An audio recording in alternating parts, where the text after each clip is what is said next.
Shalom bien-aimés dans le Seigneur, nous vous saluons dans la paix de notre Seigneur Jésus-Christ. Nous nous retrouvons une fois de plus en cette semaine dans le cadre de l'étude de notre guide trimestriel et nous sommes parvenus au 4e trimestre de l'an 2024 et le grand thème de ce trimestre est centré autour des thèmes dans l'évangile de Jean. L'évangile donc selon Jean, nous aborderons aujourd'hui une nouvelle leçon en cette semaine spéciale dont le titre est l'arrière-plan ou le prologue. C'est la leçon 3 du trimestre 4 de l'an 2024. Pour parler et retenir les quelques leçons clés qui nous ont été présentées dans cette brochure, nous avons comme à la coutume ici à ma gauche le frère Innocent. Bonjour. Bonjour Florence. Et puis à ma droite, j'ai également le frère Janvier. Bonjour Janvier. Bonjour madame. Avant de continuer donc dans l'analyse profonde des leçons à captiver de cette leçon 3 du 4e trimestre 2024, nous allons demander au frère Innocent de nous unir dans la prière. Prions. Éternel notre Dieu, nous voulons encore une fois te louer, te magnifier parce que tu es bon. Tu nous as protégés et à ce moment, nous voulons encore une fois t'écouter nous parler au travers de cette 3e leçon. Nous demandons au Dieu que tu puisses nous éliminer, nous enseigner de nouveau et nous rapprocher plus près de toi à travers cette leçon. Au nom de Jésus, Amen. Amen. Vous l'avez bien remarqué, c'est notre émission à l'école du sabbat. À l'école du sabbat, nous abordons la 3e leçon du 4e trimestre 2024 dont le grand thème tourne autour de l'évangile de Jean et comme nous le disions précédemment, la leçon 3 pour ce trimestre ou pour cette semaine a pour titre l'arrière-plan ou le prologue. Nous allons lire le verset de mémoire qui se trouve dans le livre de Jean, le chapitre 1, le verset 1er. Jean chapitre 1, verset 1er, il est écrit « Au commencement était la parole, et la parole était avec Dieu, et la parole était Dieu. » Un texte qui crée certainement beaucoup de débats dans la formulation et dans l'interprétation selon les versions bibliques. Mais ce que nous retenons, c'est que notre première leçon portait sur la fin de l'évangile de Jean, ce qui expliquait la raison pour laquelle il avait écrit son évangile. Mais la leçon de cette semaine revient au début de l'évangile de Jean, donc dans le premier chapitre de son évangile. Nous allons aborder les thématiques essentielles autour de ce premier chapitre. Bien, mais l'arrière-plan ou le prologue, qu'est-ce qu'on peut d'abord retenir de la définition du mot prologue, le frère Janvier? Oui, merci. Quand on dit prologue, ça veut dire il y a ce qu'on est en train de dire avant de venir à un fait. C'est-à-dire on parle de quelque chose avant de venir à ce qui allait être. Donc, frère Janvier, un ajout?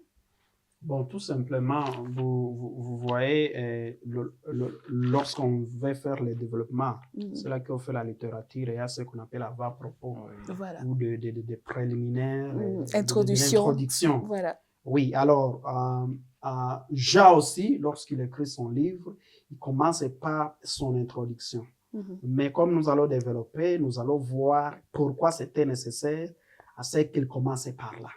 D'accord, parce que dans la première leçon, on nous a parlé les signes indicateurs qui nous montraient le chemin. Justement, le dernier verset du chapitre 21, le verset 25 en l'occurrence, qui nous disait que Jésus a fait tellement de choses que s'il fallait les écrire, il y aurait toute une bibliothèque de livres qui n'en finiront jamais, mais Jean nous dit qu'ils ont juste retracé les éléments phares, les éléments essentiels de la vie terrestre de Jésus-Christ. Alors, dans le premier chapitre, il nous pose, comme on le disait un avant-propos, une introduction. C'est ça, introduire la scène d'un théâtre, poser les jalons même de l'évangile de Jean. Et c'est pour cela peut-être que le verset premier va nous intéresser. Il revient sur l'identité de la personne de Jésus en parlant du commencement. Le verset à mémoriser, nous l'avons lu. Au commencement était la parole et la parole était avec Dieu et la parole était Dieu. Pourquoi le thème de l'identité de Jésus-Christ occupe-t-il une place importante dans l'évangile de Jean, frère Innocent? Merci beaucoup. Vous voyez, l'identité de Jésus, c'est très important parce que ça pose des problèmes. Il y a ceux-là qui voient Jésus à la naissance dans la famille de Joseph et Marie lors de son incarnation. Ils voient Jésus lorsqu'il est en train d'opérer le miracle. Ils oublient que lorsque Élie, lorsque Moïse trace le chemin au travers la mer Rouge, que c'était Jésus qui le faisait.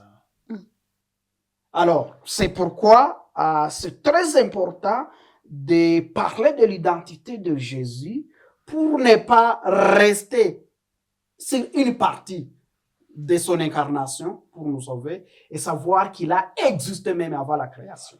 Et même Jean-Baptiste qui le présente dit que celui que je vais vous montrer, il m'a précédé et il existe même avant le commencement. Et c'est pour cela que le verset, d'ailleurs, si on continue dans l'analyse, au commencement était la parole. Pour Jean, il renvoie l'identité de Jésus au commencement, c'est-à-dire à la création. Parce que le verset premier du livre de Genèse, Genèse 1, verset 1, au commencement, Dieu créa les cieux et la terre. Et puis, curieusement, Jean commence son évangile. Au commencement était la parole. Pourquoi le croisement entre la création et la personne de Jésus? Bien, je veux peut-être avant d'aborder plus la question, je veux un peu de revenir sur la question des prologues, parce qu'il a fallu que nous comprenions d'abord davantage la suite là.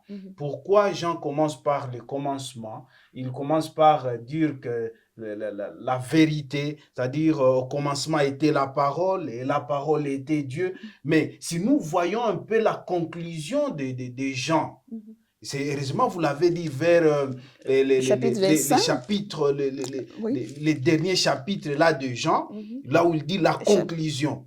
Mais ces choses ont été écrites en fait que vous croyez que Jésus est le Christ, le Fils de Dieu, et qu'en croyant, vous ayez la vie en son nom. Et voilà, alors on commence par... Ça, c'est le chapitre 21. Ça, c'est le chapitre 21, le verset 31. Voilà. Alors, c'est-à-dire quoi? C'est-à-dire que quand on dit prologue, il y a quelque chose qu'on raconte. Mais on ne va pas pour venir vers le fait. Et voilà, on parle de Jésus comme le commencement. Voilà.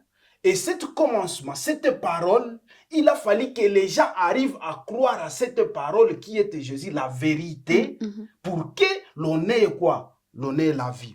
Eh bien, alors, par rapport à la question que vous avez posée, la création et Jésus, en fait, Jean voulait montrer aux gens que d'abord, Jésus était à la base de la création. Quand on créait, Jésus était là. Heureusement, le frère Innocent est revenu. Même lorsque les Israélites étaient en train de passer les déserts, c'était Jésus qui était là. C'est-à-dire que c'est Jésus lui-même qui était au début, lors de la création. Parce qu'on dit que toute chose a été créée par quoi? Par la parole. Par la parole. Et effectivement, quand nous suivons le deuxième verset, le troisième verset de l'évangile de Jean, il est écrit, elle était au commencement avec Dieu. Oui. Toutes choses ont été faites par elle et rien de ce qui a été fait n'a été fait sans elle. Voilà. En elle était la vie et la vie était la lumière des hommes. Frère innocent, Jésus présenté dans le Nouveau Testament, l'évangile de Jean, qui nous rappelle les actes de la création du début avec le livre de Genèse. Oui. Est-ce que c'est perceptible, ça peut se comprendre que c'est de même Jésus dont on parle ici, qui est le référent de Genèse, chapitre 1 de la création? Oui, merci beaucoup. C'est pourquoi, lorsqu'on lit la Bible, il faut aussi un esprit d'humilité et aussi vouloir le comprendre. Oui, parce que lorsque nous parlons de l'incarnation de Jésus, ce n'est pas comme de l'incarnation dont les autres parlent, même qui n'existent pas. Les autres disent que quelqu'un meurt et redevient une chèvre quelque part. Non. Jésus, c'est un Dieu qui s'est fait homme pour nous sauver. Il était la parole. Et le premier verset de Jean, il dit au commencement était la parole était avec Dieu et la parole était Dieu. Voilà. Et on nous dit que toute chose a été Alors, créée toute par la chose parole. a été créée par elle Voilà. et rien de ce qui existe n'a été fait sans elle. Voilà. Et Sans cette parole. je voudrais vous aider à aller loin. Le verset 4 de Jean chapitre 1 nous dit « En elle était la lumière, la vie était la lumière des hommes. » Et on se souvient que lorsque Dieu commence à créer, on nous dit que le premier jour, Dieu crée encore quoi? La lumière. Oui, oui, merci. Donc, vous avez posé la question là de la création, la corrélation entre création et Jésus. Oui. Je crois à mon frère Janvier hier revenu. La corrélation, c'est qu'on a le créature et le créateur. Voilà. Et Jésus est le créateur.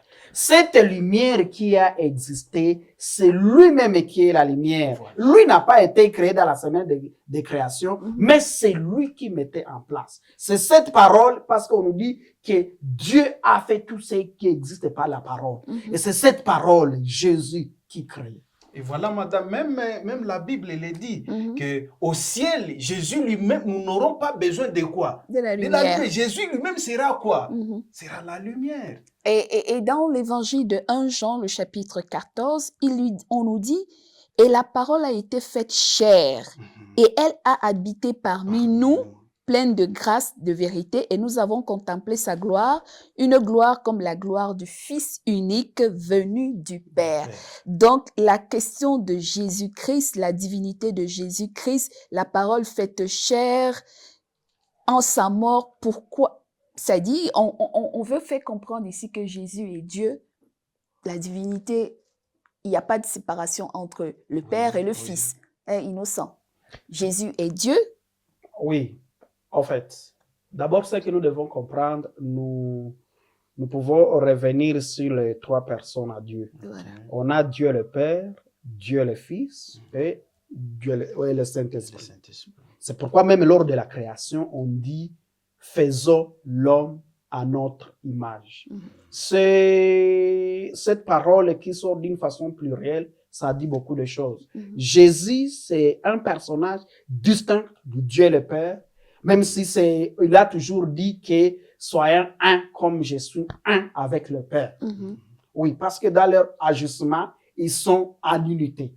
Mais Jésus, comme on nous présente Jésus, il s'est fait homme pour nous sauver lors de l'incarnation. Mais Jésus, sur la croix, les cieux n'étaient pas vides. Les cieux, il y avait Dieu le Père. Vous vous souvenez même, lors de son baptême, il y a une voix qui est sortie du ciel. Et le Saint-Esprit comme la colombe. C'est pour toujours montrer cette unité de trois personnes à Dieu. De trois personnes en Dieu, en lui était la plénitude divine. Et donc sur la croix, Jésus incarnait Dieu et en même temps l'humain. Alors, une question subsidiaire, hein? Pourquoi fallait-il que ce soit Dieu lui-même qui meurt au lieu d'une autre créature? Bien, je pense que ça, nous entrons dans les plans du salut, et même au ciel. On a compris qu'il n'y avait pas même un ange qui allait ouvrir les livres, seulement le Fils. Ouais. Et cela prouve qu'il fallait que ce soit celui qui a créé, qui vienne mourir pour ces créatures. Okay, et cela, c'était uniquement pour manifester cet amour qui se retrouve au ciel. Il ne fallait pas, une autre personne n'allait pas mourir en dehors de celui qui a créé. D'accord, il fallait que le Créateur lui-même, bon, innocent. Oui, c'est très important cette construction. Parce que lorsque Jésus meurt sur la croix, d'abord on a créé... Il dit qu'il attirera tous les hommes vers lui. Oui, vers lui. Mais aussi comme Janvier l'a dit, lorsque un Dieu crée une créature parfaite. Lorsque cette créature parfaite commet le péché, ça veut dire qu'il y a des cellules, il y a des cellules qui sont mortes. Alors, il fallait ramener cette créature à la vie. Comme on peut dire créer un peu de nouveau. Il faudrait que la rançon, ce sont les avocats qui aiment utiliser le mot que quelqu'un n'a pas qualité. Donc, d'autres, les anges n'avaient pas qualité de sauver l'humanité, si ce n'est que le Fils Jésus dans le cadre du plan de la rédemption. D'accord. Donc, il fallait une partie de la divinité à tout prix. Oui, Et voilà. c'est Jésus qui a été prédestiné à mourir pour le salut de l'autre humanité. Alors, comment comprendre et apprécier le fait que Jésus-Christ soit la lumière qui éclaire nos vies? En quoi ou comment, d'ailleurs, je vais dire, parce que les gens ont parfois de la connaissance de Dieu. Oui. Ils ont la connaissance l'ivresse, ils connaissent le livre, la Bible, ils ont tous les ouvrages qui leur permettent de connaître la personnalité de Dieu, mais le processus d'acceptation de Jésus comme la lumière dans ma vie, comment est-ce qu'on doit percevoir ça dès lors où il y a ceux qui croient et ceux qui ne croient pas, ceux qui rejettent cette... On a parlé dans la leçon de Jésus de croyance et d'incrédulité. Oui. Donc, ceux qui acceptent et ceux qui n'acceptent pas. Comment moi, je perçois le fait que Jésus soit ma lumière? Oui, en fait, d'abord, la première des choses, Jésus lui-même l'avait dit, que je suis la lumière, je suis les chemins, je suis la vie. Et c'est lui qui habite en moi. C'est-à-dire, toute personne qui habite en Christ, en fait, la façon dont Christ était prouvé que réellement, lui-même est la vérité. Et si il voulait que les autres, nous qui sommes en train de le suivre, nous soyons aussi la vérité, il a fallu que nous puissions éclairer. Alors, comment je veux aussi apercevoir que je suis vraiment illuminé par ce Christ-là? C'est lorsque toute ma vie témoignera que je suis enfant de qui? Je suis enfant de Dieu. Enfin, à ceux qui l'ont reçu, il a donné le pouvoir Voilà. de devenir enfant de Dieu. Merci. Mais comment comprendre qu'il y a toujours une catégorie de résistance à accepter Jésus comme la lumière? On nous dit que la lumière est venue, les siens ne l'ont pas reçu, et même le monde a eu la peine à le recevoir. Merci beaucoup. Je crois dans la Bible et partout lorsqu'on parle de la lumière, ça symbolise ceux-là qui sont dans les camps de Jésus. Les ténèbres symbolisent le mal. Alors, ici sur cette terre, vous savez que Satan aussi est à l'œuvre. Et lorsqu'on parle de ténèbres, ça symbolise tout le camp de Satan et ses adeptes. Alors, donc, ceux qui rejettent Dieu, en fait. Ah oui, lorsque Jésus disponibilise la lumière pour que ceux-là qui vont dans son cas puissent s'éclairer. Et là, dans Jean 3,16, on dit Dieu a aimé le monde et il a donné son Fils unique afin que quiconque, le quiconque là, ça nous montre que Dieu, c'est un Dieu qui ne nous a pas créés comme des robots. Voilà. Il nous a donné le libre arbitre. C'est à nous de choisir. Il nous montre la lumière, la façon d'adhérer au camp de ceux-là qui sont dans la lumière. Il nous montre ceux-là qui ne veulent pas être dans le camp de la lumière, c'est-à-dire qu'ils sont dans les ténèbres. Alors, c'est à chacun de Dieu nous disponibilise cette lumière afin qu'au travers de Jésus, nous puissions aussi éclairer. Si nous acceptons, eh bien, nous allons éclairer, comme le frère Janvier l'a dit. Et parce que nous avons vécu des phénomènes, d'ailleurs, nous le reverrons dans les thèmes sur l'évangile des gens, qu'il y a des gens qui ont eu des miracles, qui ont même mangé le pain que Jésus a multiplié, mais qui l'ont finalement rejeté. Qui sont restés incrédules. Voilà, alors qu'à côté, il y a d'autres qui l'ont accepté sans même poser des questions. Et maintenant, mais les questions de foi quand même, est-ce qu'il est facile d'accepter que Jésus-Christ soit le Père, soit une partie de la divinité? Parce que peut-être c'est ce mystère du salut qui rend difficile l'acceptation de la personne de Jésus. Se dire que Jésus est égal à Dieu ou Jésus est... C'est quoi? cette notion-là. Je vais- C'est je ça vais- le mystère, en Je vais fait. lire aussi une phrase du concepteur de la leçon qui a dit que cette vérité, Mhm. la vérité sur la divinité de Jésus, est infiniment mystérieuse en elle-même, Mhm. explique d'autres vérités mystérieuses et autres inexplicables. Mhm. Alors, d'abord, on nous dit que lorsque nous serons au ciel, il faut aussi être rassuré que tu seras là. Mhm. Une fois si tu es dans les camps de ceux-là qui sont dans la lumière, Oui. qu'il y a d'autres questions que nous allons poser. Nous allons aussi voir ce Dieu le Père, le Dieu le Fils et le Saint-Esprit, comment ça se représente exactement. Est-ce que ce sont trois personnes distinctes?